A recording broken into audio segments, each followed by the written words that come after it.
Assalamualaikum warahmatullahi wabarakatuh. Mari, teman-teman semua, sebelum kita menyelami kisah ini, kita awali dengan bersama-sama membaca sholawat kepada junjungan kita baginda Nabi Muhammad Shallallahu Alaihi Wasallam. Allahumma sholli ala Sayyidina Muhammad, wa ala alihi Sayyidina Muhammad. Pernahkah kita bertemu seseorang yang dianggap buruk oleh semua orang? Pernahkah kita menjauhi seseorang hanya karena tampilan luarnya yang kotor, kasarnya ucapan, atau perilakunya yang tampak jauh dari agama? Pernahkah terlintas di benak, bagaimana jika orang yang kita jauhi itu ternyata punya rahasia yang tak pernah kita bayangkan? Lalu, mengapa penting bagi kita untuk menyimak cerita seperti ini? Kisah ini bukan sekadar cerita biasa. Ini tentang seorang pria tua yang dikenal kampungnya sebagai ahli maksiat. Namun di balik segala keburukan yang tampak, tersembunyi sesuatu yang mengejutkan. Dan kisah ini akan membawa kita pada pelajaran yang dalam, tanpa kita sadari. Di sebuah kampung kecil bernama Karangjati, yang terletak di pinggiran kota, hiduplah seorang pria tua bernama Mbah Karto. Kampung Karangjati dikelilingi oleh sawah-sawah yang luas dan kebun-kebun bambu. Suasananya sejuk dan penduduknya hidup sederhana. Namun, di balik ketenangan kampung itu, ada satu nama yang selalu menjadi bahan perbincangan buruk, Mbah Karto. Siapa yang tak kenal Mbah Karto? Usianya sudah lebih dari 70 tahun. Tubuhnya kurus, rambutnya panjang dan awut-awutan, bajunya selalu kumal, bahkan sering terlihat berlubang di sana-sini. Bau rokok murahan yang ia isap nyaris sepanjang hari membuat orang-orang menutup hidung jika harus berpapasan dengannya. Di pasar, Mbah Karto terkenal sebagai peminta-minta yang galak. Di masjid, dia kadang muncul hanya untuk marah-marah, memaki jika ada yang salah menaruh sandal, atau sekadar duduk di pojok tanpa ikut sholat. Di acara kampung, ia lebih sering membuat kekacauan daripada membantu. Itu Mbah Karto, ahli maksiat kampung ini. Hidupnya nggak ada manfaatnya. Begitu kata Pak Lurah saat suatu kali membahas masalah sosial kampung. Tak ada yang tahu pasti dosa apa yang pernah dilakukan Mbah Karto. Tapi dari cara hidup dan sikapnya, semua orang merasa yakin bahwa dia adalah orang yang sangat jauh dari agama. Anak-anak dilarang bermain di dekat rumahnya, dan para orang tua selalu memperingatkan untuk tidak banyak berurusan dengannya. Namun, di balik semua cibiran dan hinaan itu, ada sesuatu yang ganjil yang tidak banyak orang sadari. Raffi, seorang pemuda berusia 22 tahun, adalah satu-satunya orang yang merasa ada yang aneh. Ia adalah mahasiswa yang baru saja kembali ke kampung setelah lama merantau di kota untuk kuliah. Raffi bukan tipe yang mudah percaya begitu saja dengan omongan orang. Sejak kecil ia sudah sering melihat Mbah Karto, dan ada rasa penasaran yang sulit ia abaikan. Suatu sore, setelah hujan deras mengguyur Karangjati, Raffi yang sedang berjalan pulang dari masjid melewati jalan setapak yang biasa ia lalui. Di sanalah ia melihat sesuatu yang membuat langkahnya terhenti. Mbah Karto sedang duduk di bawah pohon besar dekat pemakaman umum. Tangannya memungut satu persatu sampah yang berserakan, bungkus plastik, botol minuman, dan dedaunan kering. Wajahnya kusut dan kotor, tapi gerakannya cekatan dan teliti. Seketika, seorang ibu yang juga lewat berhenti dan memperhatikan. Mbah Karto, bersihin apa tuh? Heran aku lihat sampeyan, celetuk si ibu, setengah mengejek. Mbah Karto langsung mendongak dengan mata melotot. Nggak usah sok peduli. Urus aja hidupmu sendiri, bentaknya garang. Si ibu buru-buru pergi sambil mengumpat pelan.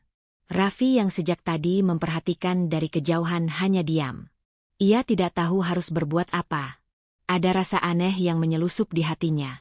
Kenapa orang seburuk itu mau-maunya bersihin kuburan? Apalagi diam-diam? Pikir Raffi. Beberapa hari berlalu, rasa penasaran Raffi makin memuncak. Diam-diam ia mulai memperhatikan Mbah Karto lebih dekat. Kadang Raffi mengikuti dari kejauhan ketika Mbah Karto berjalan menyusuri jalanan kampung. Aneh, pikir Raffi. Mbah Karto sering berhenti di depan rumah-rumah fakir miskin, seolah memantau sesuatu. Tapi ketika ada yang melihat, dia pura-pura memaki atau meludah seenaknya agar orang-orang segera menjauh. Suatu malam, sekitar pukul 2 dini hari, Raffi yang tak bisa tidur memutuskan untuk keluar rumah. Udara dingin menusuk tulang, dan kampung benar-benar sepi. Di sanalah ia melihat bayangan seseorang berjalan cepat menuju masjid yang sudah gelap. Raffi mempersempit matanya. Itu Mbah Karto. Dengan perlahan, Raffi mengikuti dari belakang, memastikan langkahnya tak bersuara. Ia bersembunyi di balik tembok masjid, mengintip lewat celah kecil. Terlihat Mbah Karto membuka pintu masjid yang tidak dikunci, lalu masuk dan duduk di pojok yang gelap. Raffi menahan napas. Apa yang dilakukan Mbah Karto di masjid tengah malam begini? Tak lama, Mbah Karto bangun dari duduknya, berdiri tegak menghadap kiblat. Ia mulai takbir, sholat sendirian dalam sunyi. Suaranya lirih, tubuhnya gemetar. Raffi memperhatikan dengan mata yang terbelalak. Yang lebih mengejutkan lagi, setelah sholat panjang, Mbah Karto bersujud lama sekali. Dari jarak sejauh itu, Raffi bisa mendengar isakan pelan tangisan yang pecah dalam diam. Allah, ampuni aku, jangan tampakkan amalku pada siapapun. Bisik suara yang nyaris tak terdengar itu. Raffi menggigit bibir. Jantungnya berdebar keras. Ada sesuatu yang selama ini benar-benar luput dari pandangan semua orang. Setelah beberapa lama, Mbah Karto bangkit perlahan, menghapus air matanya dengan ujung sarung lusuh, lalu berjalan keluar dari masjid seolah tak terjadi apa-apa. Ketika pagi datang, dia kembali tampil seperti biasa, marah-marah, memaki, dan mengumpat seenaknya, seolah-olah malam itu tidak pernah terjadi apa-apa. Raffi benar-benar bingung. Apa maksud semua ini? Kenapa Mbah Karto menyembunyikan semuanya begitu rapat? Apa yang sebenarnya ia sembunyikan dari dunia? Hari-hari berikutnya, rasa penasaran Raffi makin menjadi. Tapi semakin ia memperhatikan, semakin banyak misteri yang muncul. Dan Mbah Karto tetap menjadi sosok yang misterius, yang citranya tetap buruk di mata kampung, meskipun diam-diam ada sesuatu yang besar yang belum terungkap. Setelah kejadian malam itu, hati Raffi tidak tenang. Wajah Mbah Karto yang lusuh, sujud yang begitu lama, dan suara tangisan yang penuh kepasrahan masih terngiang di telinganya. Siang harinya, Raffi mencoba bersikap biasa saja. Ia berjalan menyusuri jalan kampung seperti biasanya, namun matanya terus mencari sosok Mbah Karto. Di ujung jalan, dekat warung kopi tua, Raffi melihat Mbah Karto sedang duduk sambil merokok. Pandangannya kosong, sesekali meludah ke tanah. Tak ada yang berani mendekat. Semua orang tetap menjaga jarak seolah Mbah Karto membawa wabah. Raffi menarik napas panjang. Aku harus bicara, pikirnya. Dengan langkah hati-hati, ia mendekat. Mbah sehat? Tanyanya pelan. Mbah Karto melirik tajam. Kamu mau apa? Mau ngatain aku juga? Raffi tersenyum kaku. Enggak, Mbah cuma mau ngobrol. Mbah Karto mendengus. Halah, paling sok alim. Sana pergi, aku males. Meski ditolak mentah-mentah, Raffi tak menyerah. Ia duduk di bangku panjang warung, beberapa meter dari Mbah Karto, hanya diam memperhatikan. Dalam hatinya, ia berkata, ada sesuatu yang gak bisa aku abaikan. Beberapa hari berlalu. Raffi sengaja sering lewat depan rumah Mbah Karto. Rumah itu kecil, reyot, dan nyaris roboh. Di halaman depannya, hanya ada sebatang pohon pisang yang layu dan beberapa kaleng bekas berserakan. Siang itu, Raffi memperhatikan dari kejauhan ketika Mbah Karto keluar membawa karung goni tua. Ia berjalan menuju arah pasar. Raffi memutuskan mengikuti diam-diam. Sepanjang perjalanan, Mbah Karto terlihat mondar-mandir di gang sempit, masuk keluar pasar, dan sesekali berhenti di depan toko kelontong. Anehnya, ia tidak pernah membeli apa-apa. Namun yang paling aneh adalah saat Mbah Karto berhenti di belakang pasar, di dekat tempat pembuangan sampah. Di situ ada seorang nenek tua yang tinggal di gubuk reyot. Tanpa banyak bicara, Mbah Karto meletakkan karung goninya yang ternyata berisi beberapa kantong plastik beras dan minyak goreng. Ia mengetuk pintu gubuk itu lalu pergi begitu saja sebelum si nenek sempat membuka pintu. Raffi mengintip dari balik tembok, matanya terbelalak. Ini gak mungkin. Kok bisa? Si nenek akhirnya membuka pintu, terkejut melihat bingkisan itu. Ia menatap sekeliling, mencari siapa yang meninggalkannya, tapi tak ada siapa-siapa. Raffi menahan napas. Apa yang dilihatnya benar-benar bertolak belakang dengan semua cerita buruk yang selama ini ia dengar tentang Mbah Karto. Malam harinya, rasa penasaran Raffi semakin besar. Ia kembali memutuskan untuk mengintai masjid. Benar saja, sekitar pukul 2 dini hari, sosok Mbah Karto kembali muncul. Kali ini, Raffi lebih berani. Ia mendekat, masuk ke masjid diam-diam, bersembunyi di balik tiang besar. Sholat malam itu kembali panjang. Sujudnya lama, bahkan lebih lama dari sebelumnya. Dan tangisnya pecah lebih dalam. Kata-kata lirih terdengar jelas di telinga Raffi. Allah, jangan biarkan mereka tahu siapa aku sebenarnya. Cukup engkau saja yang tahu. Aku ini hina di mata manusia, tapi jangan biarkan hatiku sombong di hadapanmu. Raffi menggigit bibir, menahan tangis. Tubuhnya gemetar. Ia tak menyangka bahwa di balik mulut kasar dan tampilan buruk itu, ada hati yang begitu lembut, begitu tulus memohon kepada Allah. Tiba-tiba, Mbah Karto berhenti sholat. Ia menoleh tajam ke arah tempat Raffi bersembunyi. "Siapa di situ?" bentaknya keras. Raffi terkejut. Ia tak punya waktu untuk bersembunyi lagi. Perlahan, ia muncul dari balik tiang. "Saya, Mbah." "Raffi," jawabnya gugup. Mbah Karto menatap tajam, matanya menyipit. "Ngapain kamu di sini? Hah? Mau ngintip aku biar bisa ngadu sama orang-orang kampung?" Suaranya keras, penuh kemarahan. Raffi menggeleng cepat. "Enggak, Mbah, saya cuma pengen tahu." "Tahu apa?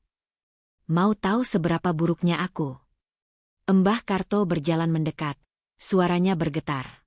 "Dengar ya, bocah. Jangan ikut campur urusan orang tua. Pergi sana. Ini bukan urusanmu." Raffi mundur beberapa langkah, tapi hatinya terasa semakin berat. "Mbah, saya lihat semuanya. Saya lihat apa yang Mbah lakukan tadi siang. Saya lihat Mbah tiap malam ke sini." "Diam kamu," bentak Mbah Karto, matanya memerah. "Kamu nggak ngerti apa-apa. Kalau kamu cerita ke orang-orang, kutukan hidupmu. Jangan pernah ikut campur lagi." Raffi menunduk, air matanya menetes. "Saya nggak akan cerita, Mbah. Saya cuma kagum." Mbah Karto terdiam sejenak, lalu tertawa pahit. "Kagum? Hah? Kagum sama orang kotor kayak aku? Dasar bocah gila." Tanpa berkata apa-apa lagi, Mbah Karto mengambil sarungnya dan berjalan keluar dari masjid, meninggalkan Raffi yang masih berdiri mematung di dalam. Malam itu, Raffi pulang dengan hati yang kacau. Kepalanya penuh dengan pertanyaan yang belum terjawab. Apa yang sebenarnya terjadi dengan Mbah Karto?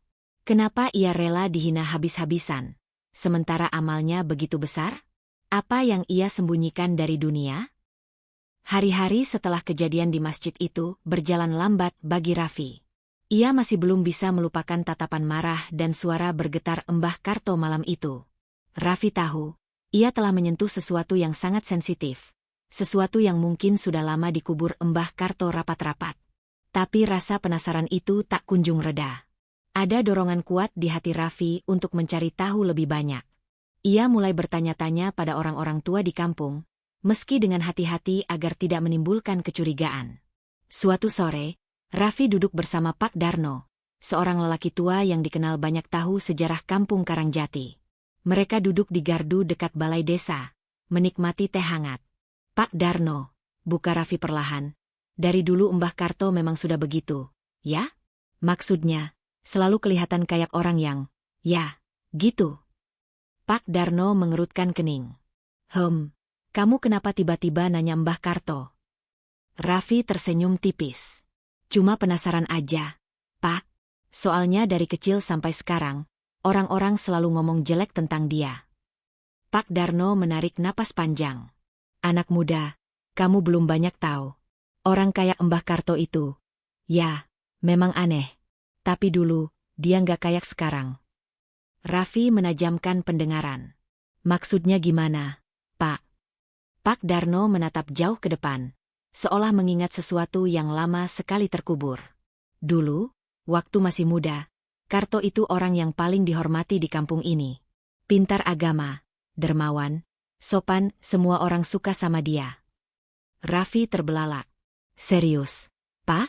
Terus, kenapa sekarang jadi begini? Pak Darno geleng-geleng kepala. Itu dia yang misteri. Nak, suatu hari, tiba-tiba dia berubah. Nggak ada angin, nggak ada hujan.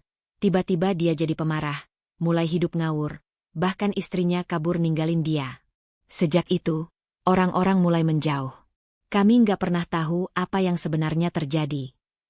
Raffi terdiam. Hatinya bergetar hebat. Ada luka besar yang disembunyikan Mbah Karto, pikirnya.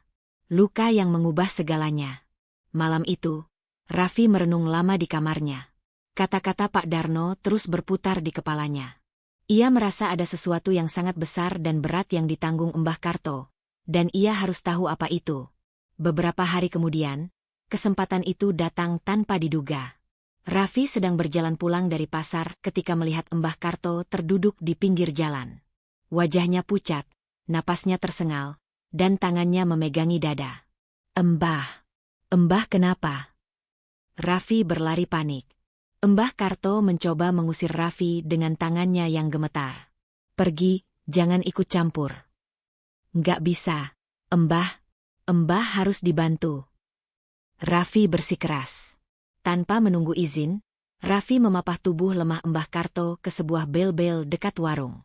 Ia menyodorkan air minum yang dibelinya, dan Mbah Karto akhirnya meminum dengan susah payah. Hening beberapa saat. Hanya suara napas berat Mbah Karto yang terdengar. Aku nggak bakal lama lagi, gumam Mbah Karto lirih, lebih pada dirinya sendiri. Raffi menggigit bibir. Mbah, kenapa Mbah kayak gini? Kenapa Mbah mau hidup sendiri, dihina orang-orang, padahal... Mbah Karto membuka matanya perlahan, menatap Raffi lemah. Kamu terlalu banyak nanya, bocah. Tolong, Mbah, suara Raffi bergetar. Saya nggak mau apa-apa. Saya cuma pengen ngerti. Ada jeda panjang sebelum akhirnya Mbah Karto berkata pelan. Hidup itu, kadang harus kelihatan kotor, biar nggak ada yang tahu apa yang sebenarnya kita simpan. Raffi menatap Mbah Karto, menunggu lanjutan. Aku, dulu sombong. Lanjut Mbah Karto lirih. Aku pikir, kalau orang-orang tahu aku banyak amal, aku bakal dihormati, diagungkan.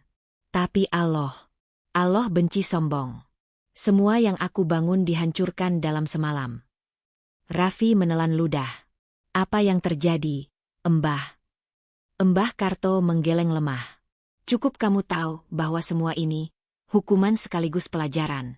Aku pilih untuk kelihatan kotor, supaya hatiku bersih. Lebih baik dihina manusia, daripada dibenci Allah. Air mata menggenang di mata Raffi. Ia tak sanggup berkata apa-apa lagi. Mbah Karto menutup mata, menarik napas panjang. Kamu pulanglah.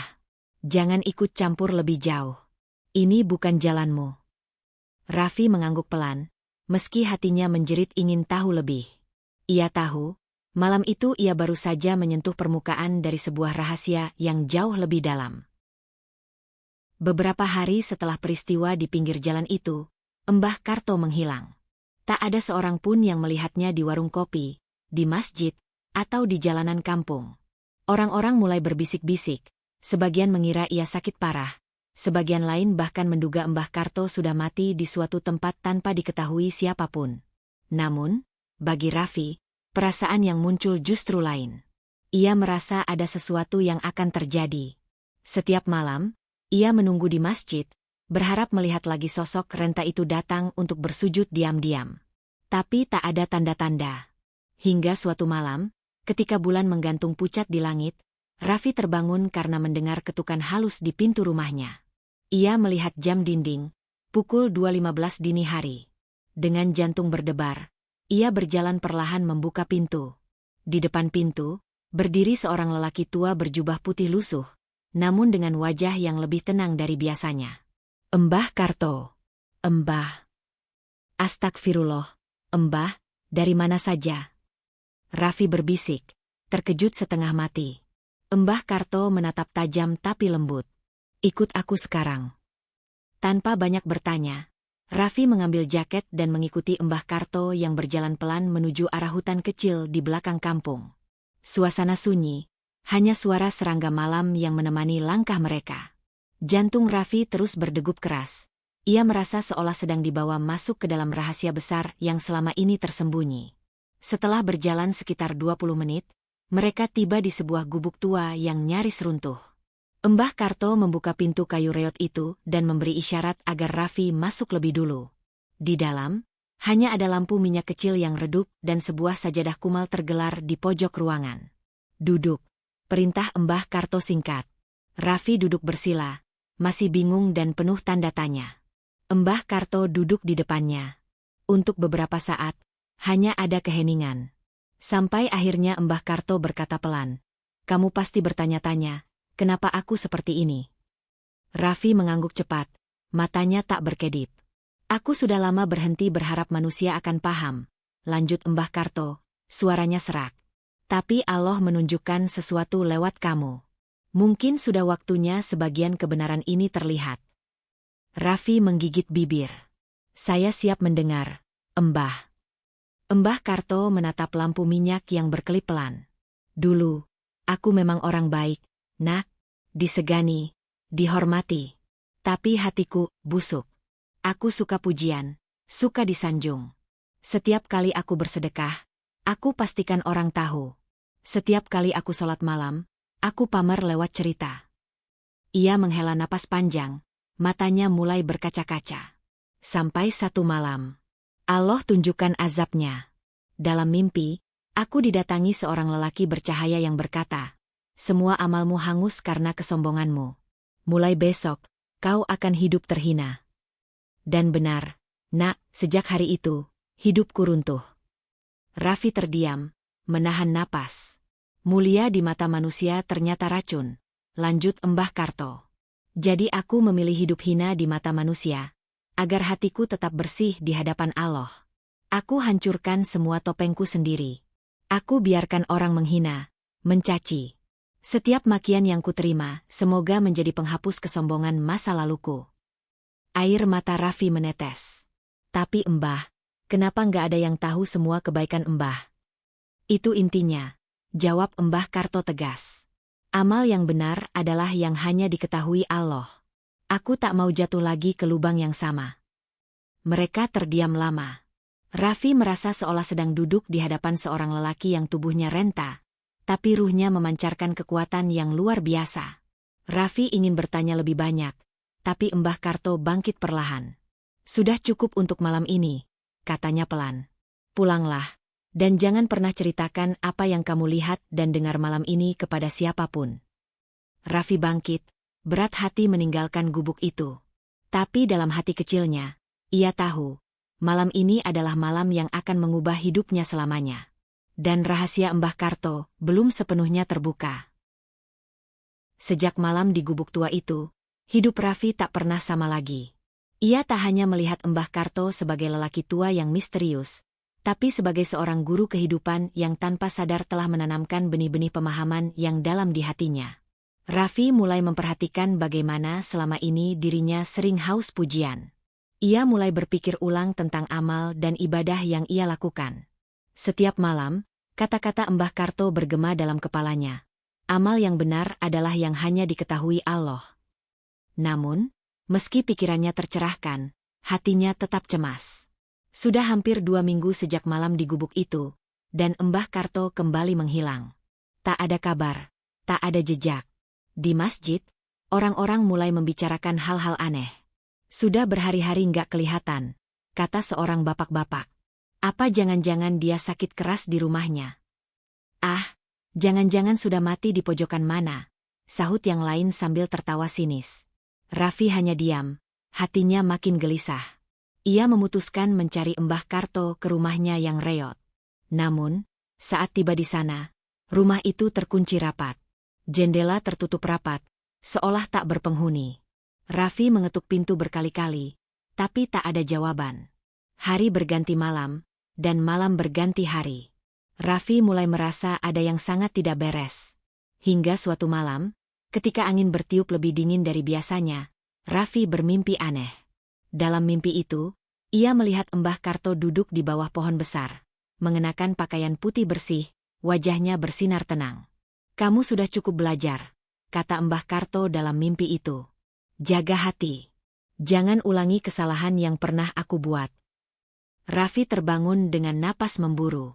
Dadanya sesak, matanya panas. Mimpi itu terasa terlalu nyata untuk diabaikan. Pagi harinya, ia memutuskan mencari Mbah Karto sekali lagi. Kali ini, ia membawa Pak Darno dan beberapa tetangga untuk membantunya. Mereka mendobrak pintu rumah Mbah Karto yang rapuh. Begitu pintu terbuka, bau anyir menusuk hidung mereka. Di dalam, di atas dipan tua, Mbah Karto terbaring diam, sudah tak bernyawa.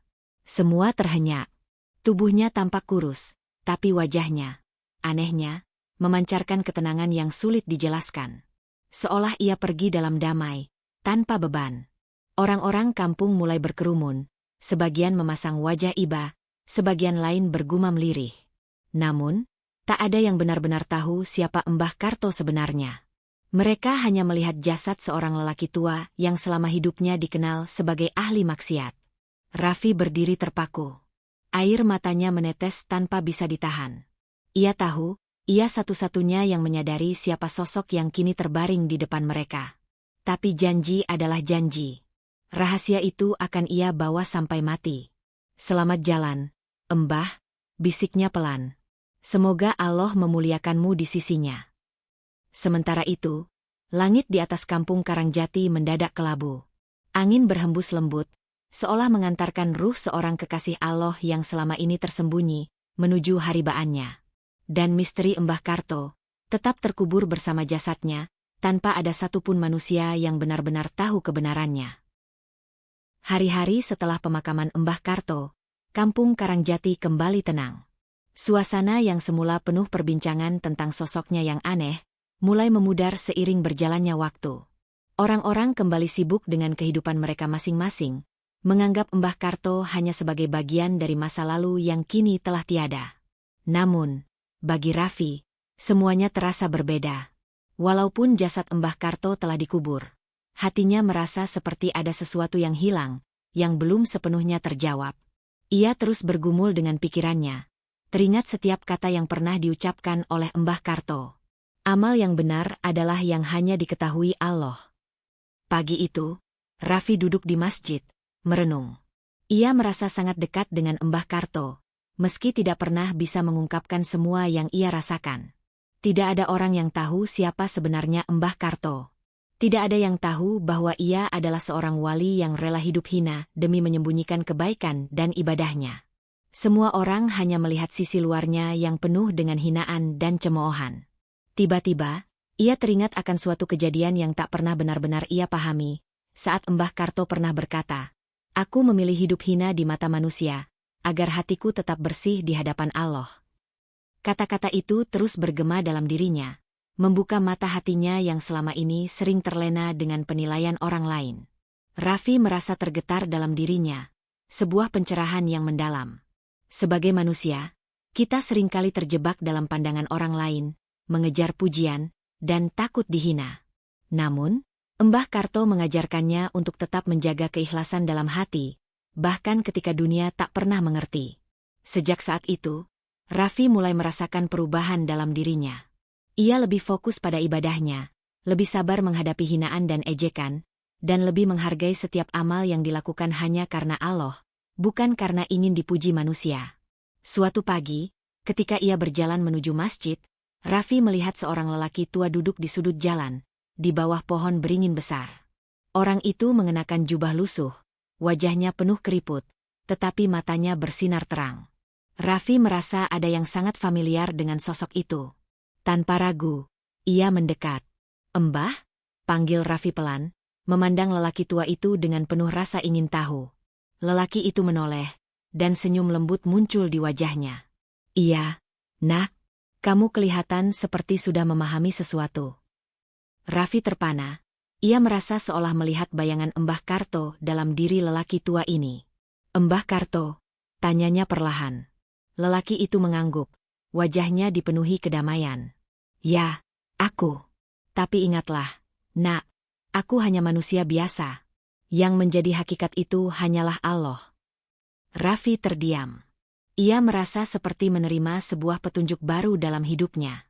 Ia tahu, meskipun Mbah Karto sudah meninggal, ajaran dan pesan-pesan yang ditinggalkan akan terus hidup dalam dirinya.